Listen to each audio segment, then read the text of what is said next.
School union singda masing yamlaba lamdam masigi organization kayana donation natraga demand kaya sina school angang tindok tinjin tawduna maduda lemlakpa senfam khara duna imung manung puduna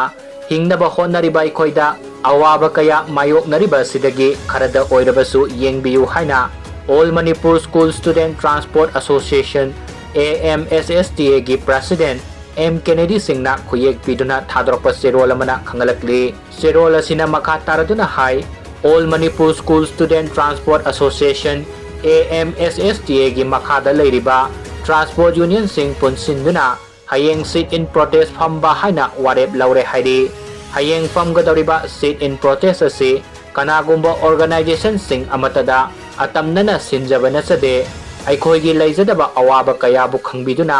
selgi oiba donation natraga demand tawbiganu haibani